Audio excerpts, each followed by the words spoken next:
caras conocidas, muchos amigos entre los asistentes. Y bueno, pues yo creo que el tema realmente no es nada novedoso, es algo que realmente nos ha preocupado durante muchos años, saber qué hacer con nuestros pacientes después de los procedimientos quirúrgicos que tienen náusea y vómito. Incluso muchos de ellos, si ustedes recuerdan, nos dan como antecedente que la cirugía fue muy bien, el evento anterior que tuvo, pero lo que recuerda terriblemente es que estuvo vomitando durante mucho tiempo. Y bueno, con el advenimiento de la cirugía, tanto con las técnicas de anestesia regional y por supuesto mucho más con las técnicas de anestesia general, pues también aparecen los efectos colaterales. Y los efectos colaterales, dentro de todos los que conocemos, las náuseas y el vómito son parte de estos eventos que no podemos evitar en muchas ocasiones. Y entonces un problema bien identificado también queda no resuelto en muchas de las ocasiones. Y entonces en la bibliografía, seguramente todos los que han leído sobre este tema han encontrado este término, el pequeño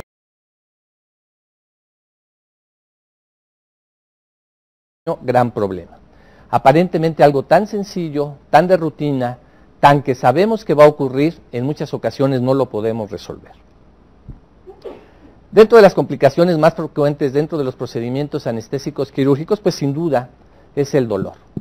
Sobre esto hemos hablado yo creo que en muchas sesiones, hay libros completos sobre el manejo del dolor perioperatorio, de las complicaciones del manejo, de las alternativas, y sin duda uno de los temas que también nos preocupan es la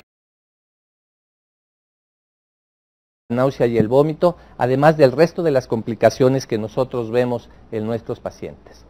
Si ustedes revisan la bibliografía, se van a encontrar que aproximadamente el 20% de la bibliografía que hay se refiere a este tema. Y casi todos estos son estudios dobles ciegos o estudios comparativos de cohortes desde el punto de vista de investigación. Aunque sabemos que la profilaxis de rutina parece ser apropiada, nos hemos dado cuenta que la elección de agentes antieméticos es muy amplia, la asociación de ellos se presenta, y entonces realmente a veces no sabemos cuáles son las alternativas que nosotros podremos tener para manejar este molesto dato.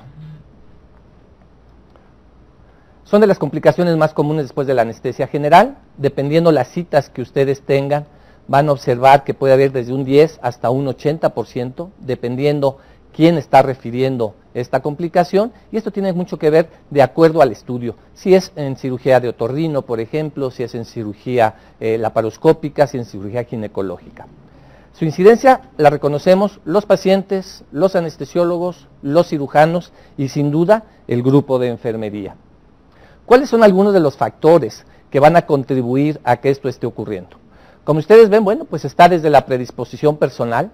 Hay gente que tiende más fácil a vomitar, gente que con un solo olor desagradable, con una impresión, esto es suficiente para que aparezca náusea y vómito.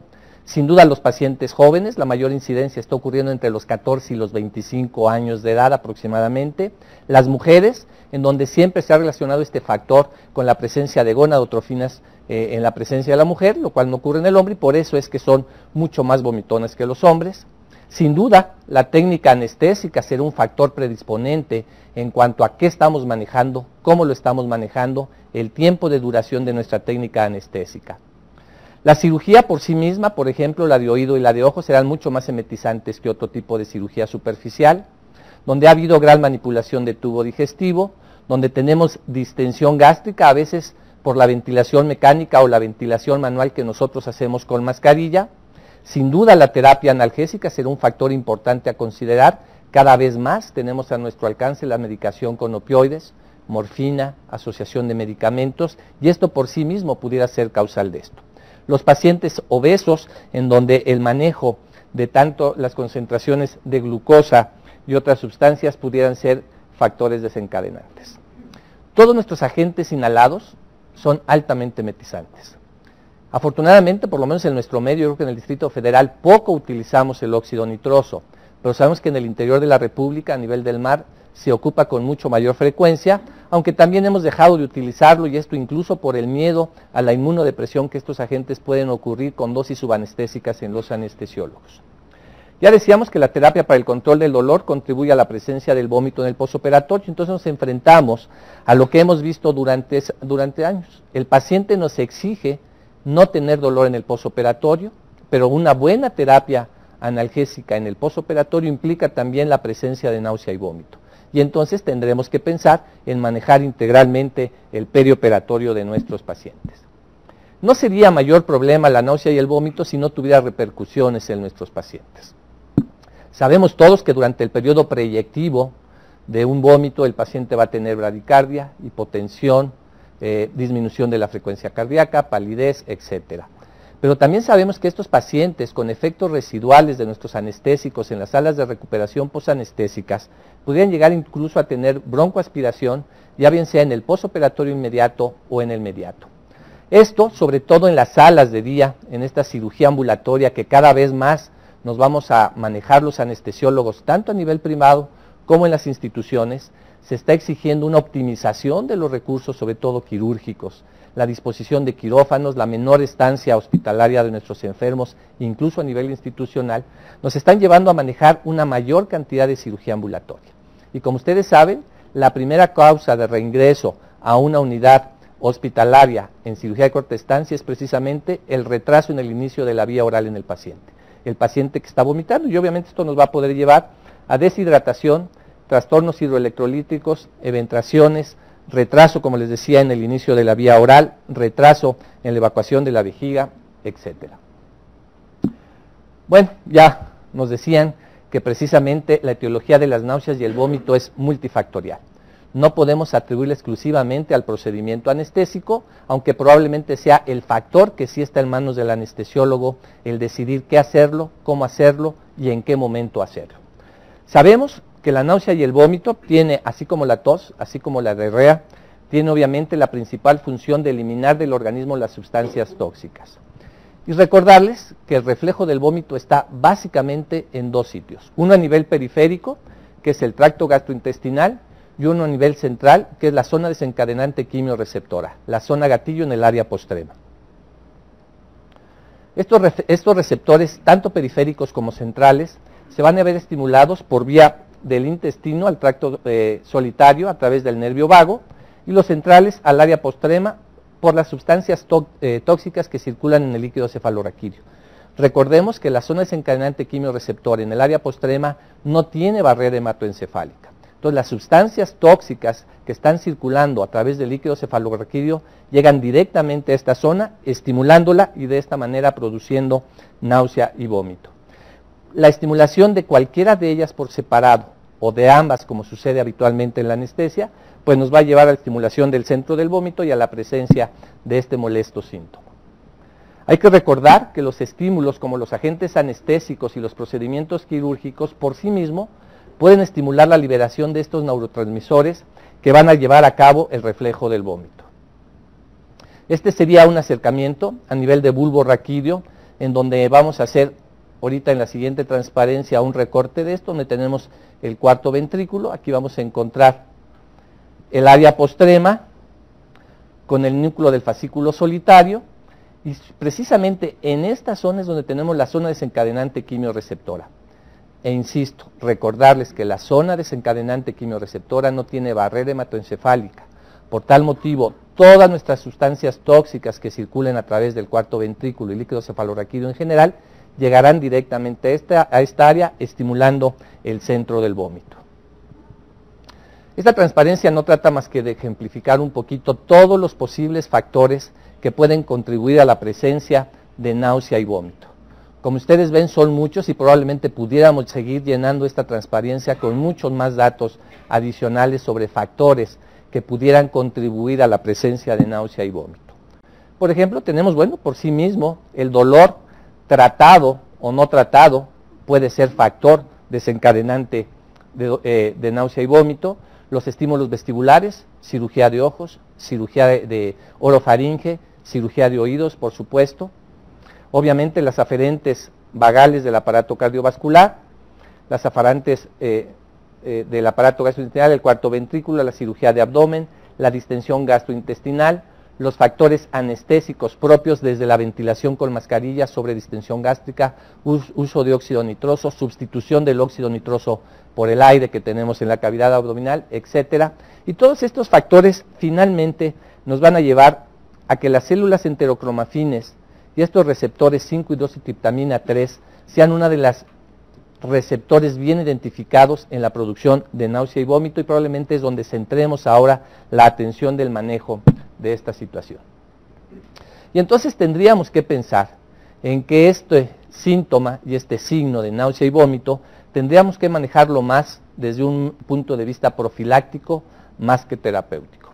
Y entonces para esto hemos utilizado a través de los años, los que tenemos muchos años ya en anestesia, sabemos por todo lo que hemos pasado de diferentes alternativas de manejo, desde las farmacológicas y las no farmacológicas, con muy buenos resultados en algunos casos y otros realmente sin utilidad.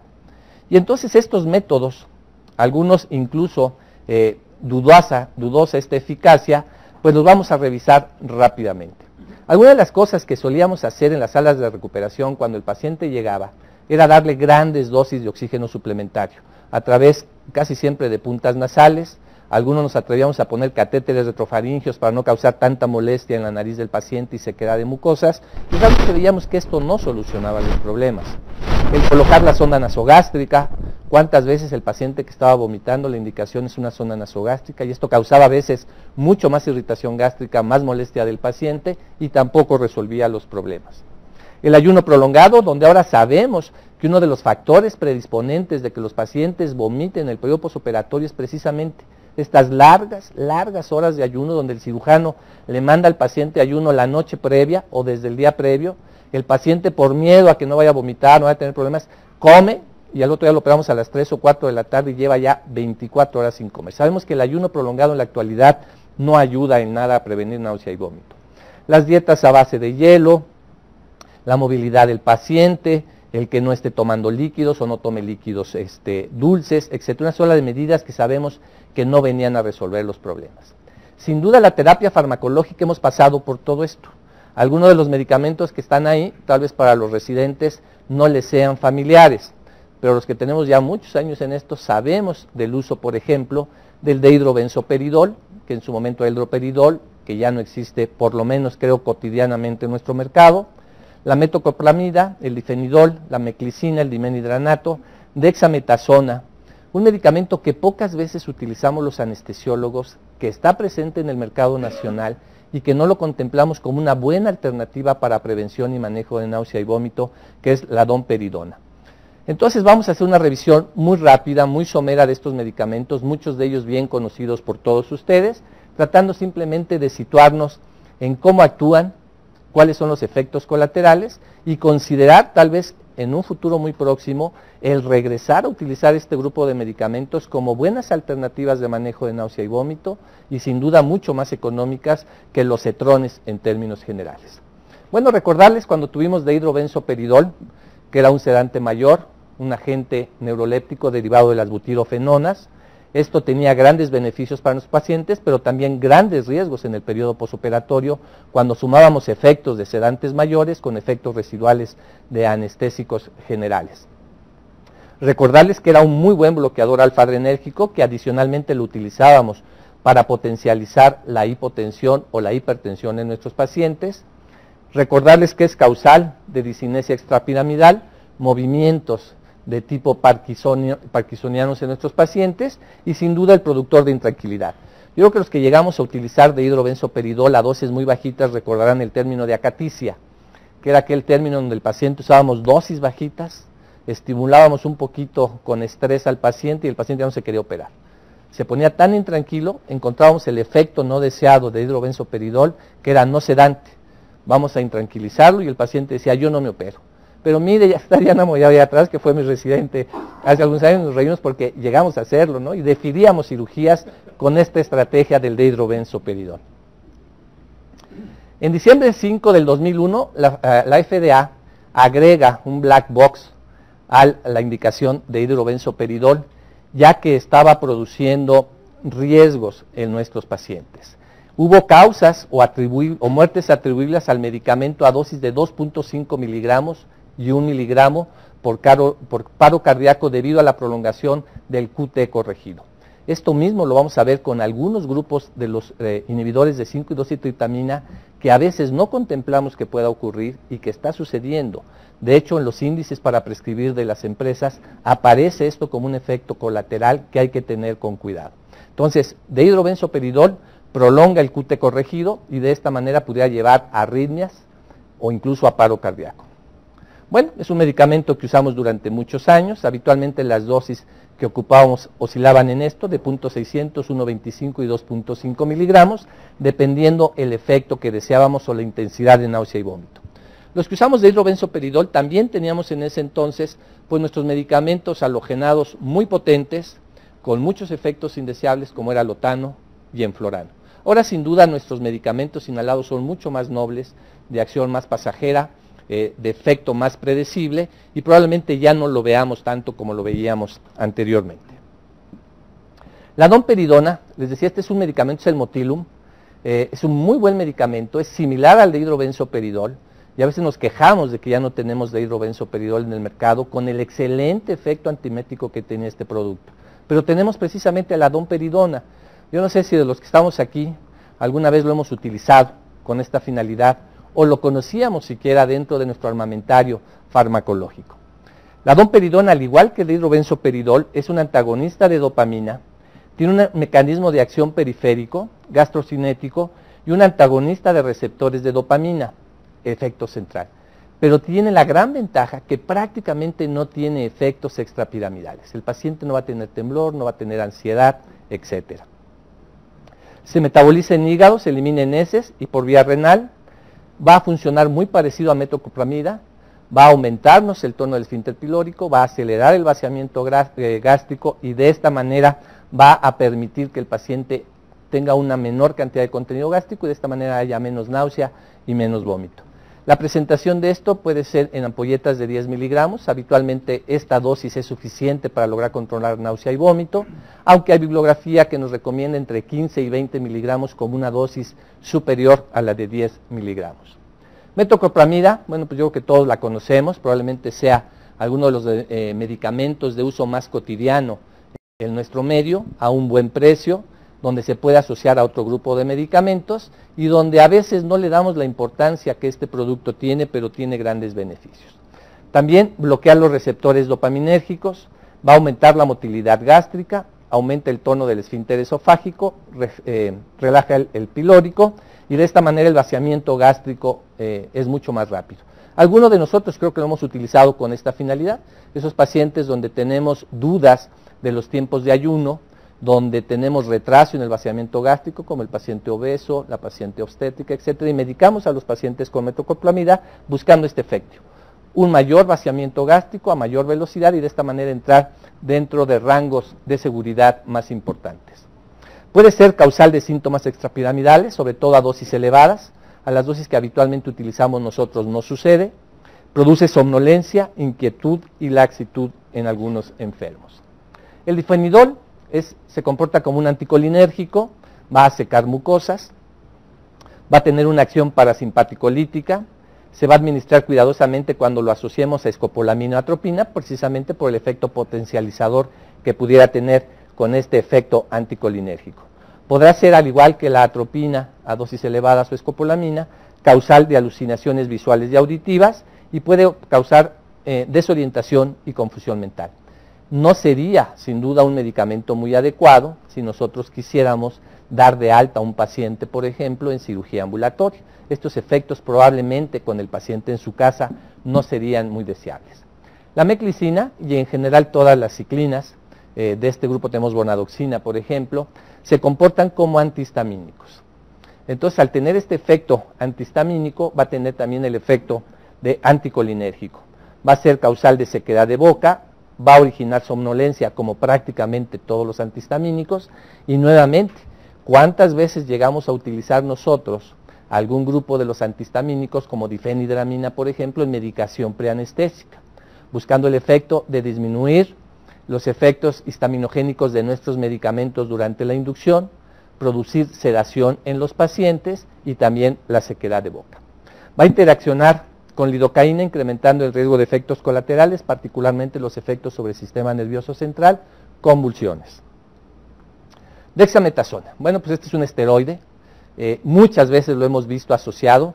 En la quimioterapia se asocia frecuentemente metoclopramida con algún cetrón más dexametasona. Yo he visto que en la práctica privada se maneja mucho algún antiemético asociado a dexametasona. Habrá que considerar realmente la utilidad de este esteroide. Sabemos todos que es un antiinflamatorio muy potente, nos va a ayudar a controlar el vómito moderado, es mejor como adyuvante con otros antieméticos, esta asociación que vemos frecuentemente.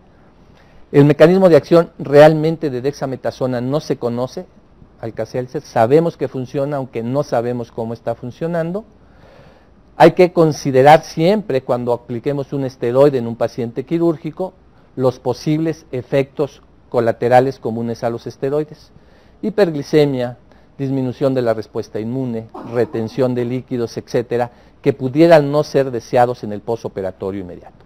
Entonces, realmente cuando pensemos en hacer una asociación de un antiemético, el que ustedes decidan, junto con dexametasona, habrá que ser muy cuidadosos en esta decisión, considerando los efectos colaterales de los esteroides.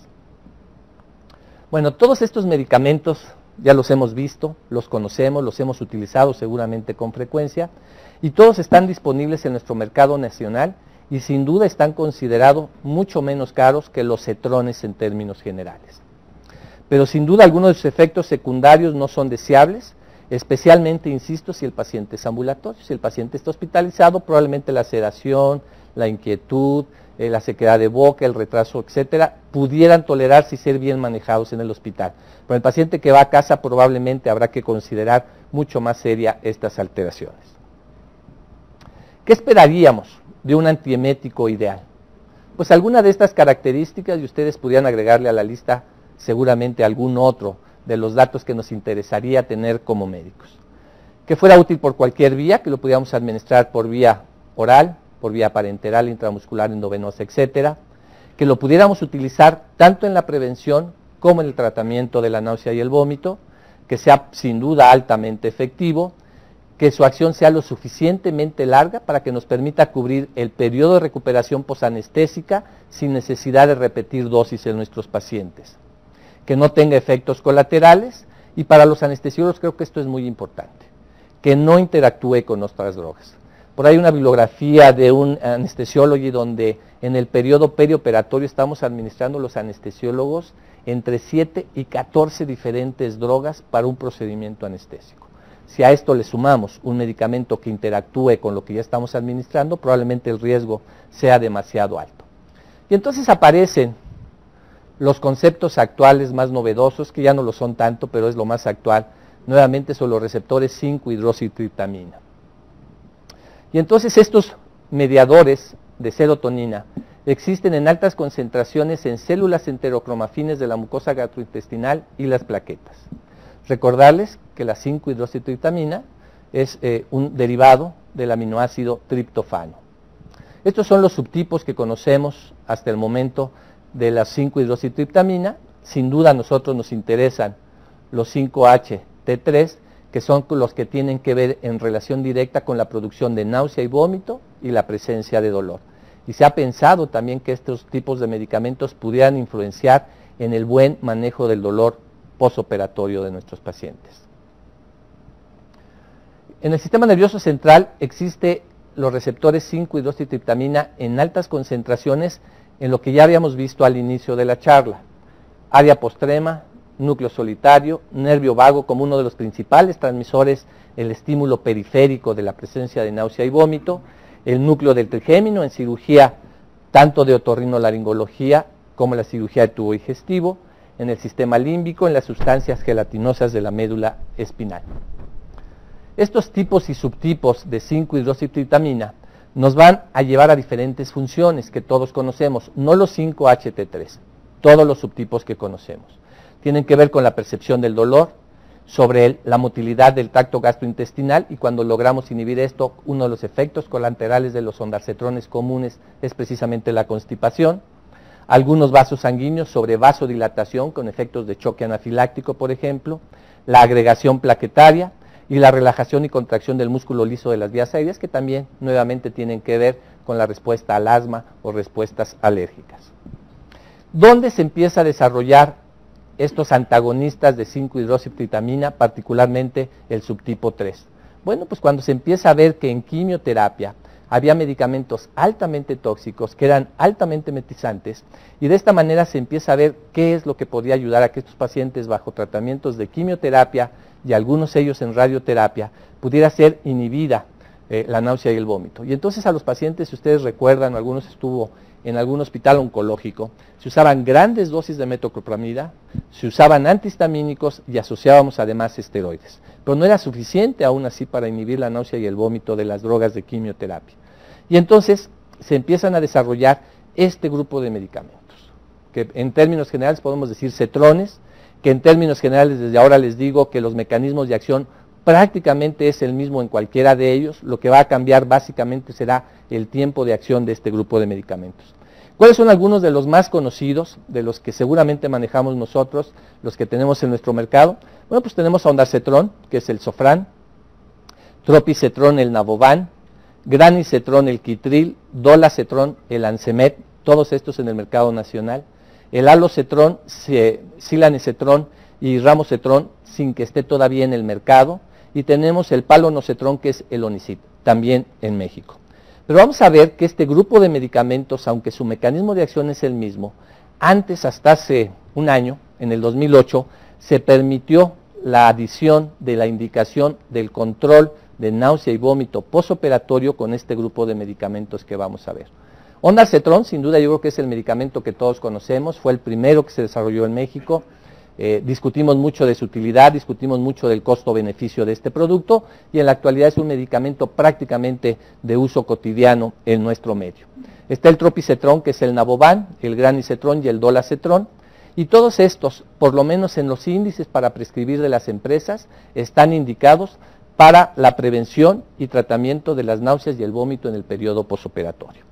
Vamos a hacer una revisión rápida de este grupo de medicamentos, partiendo de ondansetron, que fue el primero, que es el más conocido por todos nosotros, y hacer algunas puntuaciones muy concretas de los demás.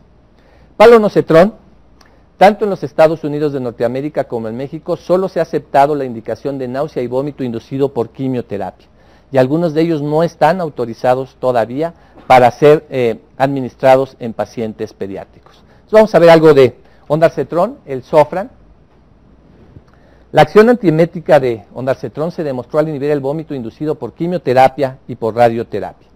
Subsecuentemente se identificaron estos receptores, que ya hemos hablado de ellos, los 5-HT3, en gran cantidad, tanto en el núcleo del tracto solitario como en el área postrema, que ya vimos que se encuentran alrededor del bulbo raquídeo, muy cerca del cuarto ventrículo. Más del 90% de la serotonina endógena está en las células enterocromafines de la mucosa gastrointestinal y en las plaquetas. Entonces, si nosotros desde la vía periférica logramos inhibir a estos mediadores, la respuesta profiláctica antiemética de estos medicamentos será superior si lo administramos como profilaxis que como tratamiento. Se encuentran además en concentraciones relativamente altas en algunas zonas del sistema nervioso central y en las plaquetas. Estos receptores y estos mediadores se han localizado en las terminaciones aferentes del nervio vago y otras áreas del cerebro. Recordemos que fue el primer antagonista de estos receptores en el mercado internacional, y de ahí se han desarrollado el resto de los medicamentos. En el momento fue el primer fármaco disponible con esta indicación. No existía ningún otro y fue el que empezamos a utilizar. Y al principio peleábamos un poquito con nuestros cirujanos. Si ustedes se acuerdan, les pedíamos que íbamos a poner ondansetron, el Sofran, decían, no se lo pongas, es muy caro, ponle otra cosa. Y después al revés, ellos mismos nos decían, ¿ya le pusiste su Sofran antes de que salga al quirófano? Entonces fuimos cambiando un poquito la mentalidad de ellos con los beneficios de este grupo de medicamentos. La utilidad de estos cetrones en términos generales, inhibidores de 5-HT3, se basan básicamente en la alta significancia que estos medicamentos tienen para inhibir a los receptores 5-hidroxitriptamina. Se presentan 7% de náuseas cuando administramos ondansetron contra un 22% en placebo en un estudio comparativo. Tenemos una selectividad por encima de 1000 a 1 de receptores 5-HT3. ¿Qué quiere decir este dato? Que por cada 1000 moléculas, vamos a llamar así, que nosotros pudiéramos inhibir de los receptores 5-HT, 1000 van a inhibir a los 3 y solo uno va a inhibir otro tipo de receptor. Entonces, al tener una especificidad tan alta sobre los receptores 5-HT3, estamos prácticamente seguros que todo el medicamento está actuando sobre los receptores que nosotros necesitamos, sin inhibir los otros, como pudiera ser la respuesta vasodilatadora, como pudiera ser la respuesta de motilidad sobre músculo liso de bronquios, por ejemplo. Entonces, esto nos da la tranquilidad de que no vamos a tener otros efectos no deseados cuando administremos cetrones. La alta selectividad de ondansetron para receptores 5-HT3 y el bloqueo de náusea y vómito sobresalen aún más, ya que hay ausencia de sedación y alteraciones motoras y cognitivas. Recordemos que muchos de nuestros medicamentos que mencionamos anteriormente, de hidrobenzoperidol, meclicina, difenhidramina, etcétera, van a tener en mayor o en menor medida efectos colaterales no deseables, sequedad de boca, sedación, intranquilidad, etcétera. Se absorbe rápidamente por vía oral, por supuesto la vía endovenosa será la mejor para nosotros, una biodisponibilidad del 60%, una vida media de 3.5 horas, por eso es que Sofran habrá que administrarlo cada 6 o cada 8 horas si requiriéramos dosis subsecuentes del medicamento, un metabolismo básicamente hepático, menos del 10% se elimina por orina, es bien tolerado en todas las edades, está indicado tanto en pacientes adultos y ancianos como en pacientes pediátricos, y la farmacocinética no se verá afectada por los anestésicos. Esto es importante, ya habíamos mencionado que la interacción de drogas para nosotros puede ser fundamental en el manejo de otro grupo de medicamentos como pudiera ser este. La eliminación posoperatoria de ondansetron no se va a ver afectada por cambios en el metabolismo, cambios en el flujo sanguíneo, ni cambios en los volúmenes de distribución. Y díganme, ¿cuál de los anestesiólogos no genera cambios en todo esto? ¿Cambiamos el metabolismo de nuestros pacientes? Sin duda. Cuando hacemos ventilaciones mecánicas, pues los metemos a situaciones de alcalosis respiratoria, mal manejados en acidosis, cambios en los flujos sanguíneos, por supuesto, casi todos nuestros medicamentos producen mayor o menor grado de vasodilatación, mayor o menor grado de bradicardia o taquicardia con cambios de estos flujos sanguíneos, y por supuesto nuestros volúmenes de distribución se van a ver afectados en la medida que administramos líquidos o perdemos líquidos durante el proceso quirúrgico. No va a haber alteraciones, por lo menos atribuibles al medicamento directamente, sobre el aparato cardiovascular, respiratoria o la función hemostática. Y probablemente este fuera uno de los puntos que preocuparía. Si 5-hidroxitritamina se encuentra en altas concentraciones en las plaquetas y nosotros las inhibimos, podríamos sospechar o esperar que tuviéramos alteraciones en la función plaquetaria. Esto está bien demostrado que no ocurre con los cetrones en términos generales. Cuando se han hecho estudios donde se han comparado estos medicamentos con otros, se ha encontrado que no hay una interacción con otras drogas, y les pongo aquí simplemente la lista de lo que creo que a nosotros nos interesaría más como anestesiólogos. Barbitúricos, los antagonistas de los bloqueadores neuromusculares, los narcóticos, nuestros bloqueadores como atracurio, agentes inhalados, algunos agentes para el postoperatorio. Entonces esto nos da también la tranquilidad de poder asociar ondansetron o cualquier otro tropicetrón, granicetrón, dolacetrón, etcétera, al resto del grupo de medicamentos que manejamos. Cuando se hicieron estudios de este medicamento en voluntarios sanos, se encontró que dosis por encima de 16 miligramos tenían como efectos colaterales más frecuentemente observados la cefalea, la constipación y un aumento transitorio de transaminasas. Nuevamente, las dosis de 16 miligramos difícilmente las alcanzamos en anestesia en forma profiláctica o tratamiento. Estas dosis de 16 o hasta 32 miligramos las observamos mucho más en el manejo de náusea y vómito por quimioterapia o radioterapia. Habitualmente nuestras dosis yo creo que podemos coincidir que oscilan entre 4 y 8 miligramos como dosis totales por día de estos pacientes, y difícilmente vamos a observar estos efectos colaterales. Partiendo, insisto, de que todos los cetrones tienen el mismo mecanismo de acción, simplemente vamos a revisar sobre los otros tres que nos faltan, cuáles son las características farmacológicas de ellos. Tropicetrón, bueno, tiene una unión a proteínas entre el 59 a 71%, es bien tolerado por ancianos y niños, su farmacología no se afecta por los anestésicos, y la medicación preanestésica no va a interaccionar con tropicetrón. La dosis estándar y única de este medicamento, a diferencia de ondansetron, es que es de 5 miligramos. No existe otra presentación, esa es la dosis total, y es la dosis total para 24 horas. Si el paciente requiriera una segunda dosis por seguir presentando náusea y vómito, ya no será adecuado dar una dosis adicional de tropicetrón. Buscaremos otro grupo de medicamentos que pueda cumplir esta función, ya que tiene un efecto techo. 5 miligramos de tropicetrón como dosis total. Si subimos la dosis no encontraremos efecto adicional benéfico y sí empezaremos a incrementar los efectos colaterales en nuestro paciente. Si el paciente tiene insuficiencia hepático-renal, lo recomendado será mover esta dosis de 5 miligramos a cada 48 horas. Es útil en cirugía ambulatoria, eficaz por vía oral, también la presentación es de 5 miligramos.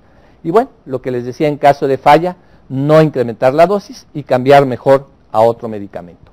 Cuando se hicieron algunos estudios donde comparamos ondansetron contra tropicetrón, se encontró que los efectos adversos más frecuentemente observados con las dosis estándar de estos medicamentos eran reacciones extrapiramidales, ninguna para ondansetron, 12 para tropicetrón, cefalea 50-64, cansancio 22-33, constipación 17-5, este es el efecto más frecuentemente observado con los cetrones, y diarrea en 11 y 21 casos.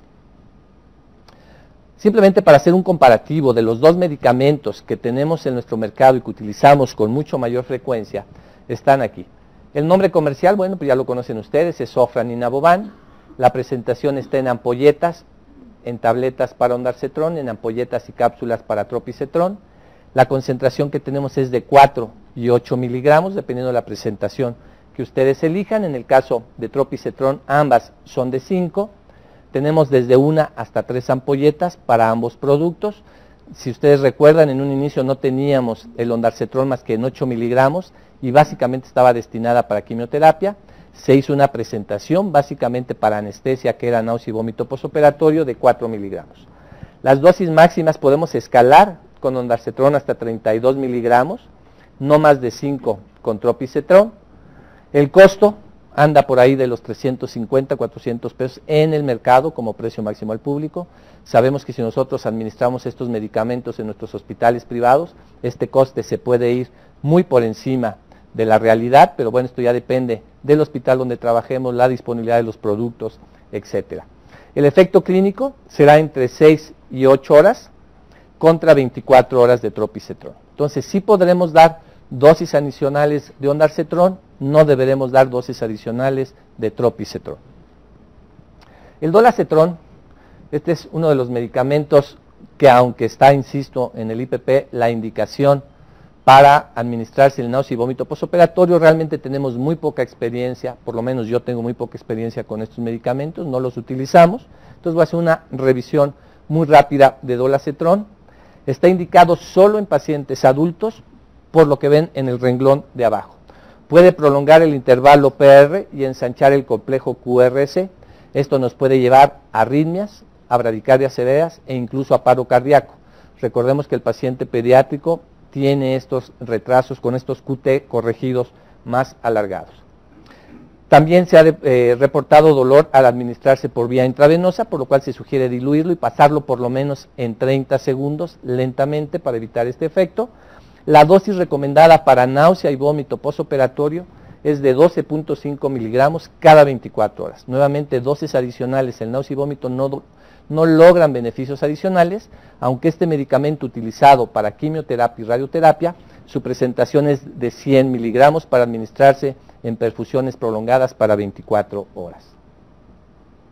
El granisetron, igual, su mecanismo de acción es el mismo, inhibir 5-HT3, está nuevamente indicado solo en pacientes adultos, aunque este medicamento sí se utiliza para quimioterapia y radioterapia en pacientes pediátricos.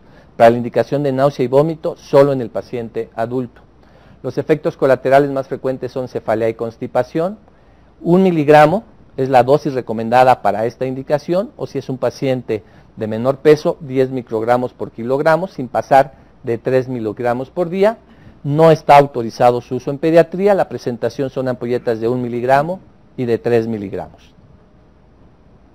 Otros métodos. Hemos terminado con la parte farmacológica. Vamos a revisar lo que hay más o menos de novedoso en cuanto al manejo de estas situaciones con otros métodos, como pudiera ser una rehidratación agresiva de los pacientes, hasta 20 miligramos por kilogramo de peso, retiro obviamente de óxido nitroso como un factor bien identificado durante la técnica anestésica de causa de náusea y vómito, inclusión de propofol.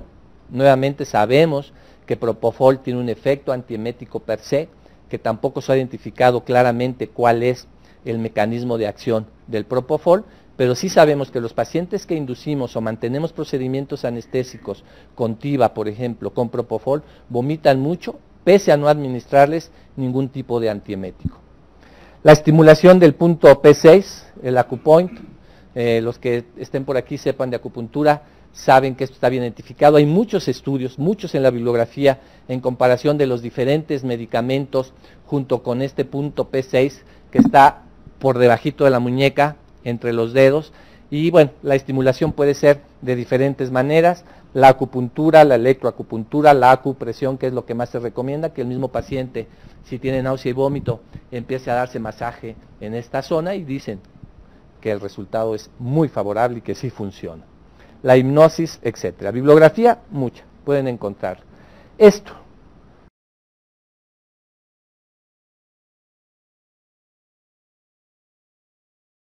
Naloxona, a dosis muy, pero muy bajitas. Las dosis, microdosis de naloxona, a razón de 0.25 microgramos por kilogramo por hora, ha demostrado ser un excelente agente antiemético en aquellos pacientes que hemos tratado otras alternativas y aún así no responden. ¿Qué nos preocupa de naloxona? Pues básicamente la pérdida de la analgesia cuando hemos ocupado algún tipo de medicación opioide, y bueno, nos preocupa quitar este efecto analgésico, y entonces el paciente quedaría protegido de náusea y vómito, pero quedaría con dolor. A estas dosis, realmente el efecto antagonista puro de naloxona prácticamente no se va a observar. Si ustedes tuvieran un paciente de 70 kilos a esta dosis, estaríamos administrando 17.5 microgramos por hora de naloxona. Si ustedes lo ocuparan en 24 horas, estaríamos utilizando 420 microgramos por día. Es decir, una ampolleta de naloxona para tratar un paciente durante 24 horas con esta alternativa. Yo creo que no tenemos mucha experiencia, yo no sé si alguien de aquí lo haya estado utilizando, está en la bibliografía, tal vez sea una alternativa razonable cuando no logramos controlar náuseas y vómitos en nuestros pacientes, habrá que pensar en esto. Las dosis también subanestésicas, subhipnóticas, subsedantes de propofol también se encuentra en la bibliografía, con recomendaciones muy adecuadas para el control del náusea y vómito. Se recomiendan dosis de 0.5 a 0.75 miligramos por kilo, de 500 a 750 microgramos por kilo. Y en un paciente de 70, pues tendríamos entre 35 a 52.5 miligramos como una alternativa nuevamente adicional para controlar náusea y vómito. Sin duda me parece que esto es algo que debemos de contemplar todos los anestesiólogos. La analgesia regional posoperatoria. Si podemos evitar la administración sistémica de medicación opioide, de antiinflamatorios no esteroideos por vía oral o por vía endovenosa, y cambiamos a nuestras estrategias con buenos manejos de analgesia regional, incluyendo nuestros adyuvantes opioides anestésicos locales, vamos a tener muchos efectos colaterales atribuidos al manejo de la analgesia en nuestros pacientes. Esto también será una alternativa a considerar. Ya casi para terminar, quiero compartirles incluso lo que hay en la bibliografía y lo que uno se encuentra cuando empieza a revisar el tema un poquito más a profundidad. Por ejemplo, en esta revisión de Anesthesia and Intensive Care, vemos donde se habla de la hipnoterapia preoperatoria en el manejo de niños con datos ya previos de que tenían náusea y vómito. Y entonces dicen que esto funciona, habrá que considerar estos factores también adicionales. Esto es increíble, es de una acta anestésica escandinava, y entonces ustedes leen lo que dice aquí, es del 2006, de abril del 2006, y dice: la influencia del clima y las fases de la luna en la presencia de las náuseas y el vómito en el posoperatorio.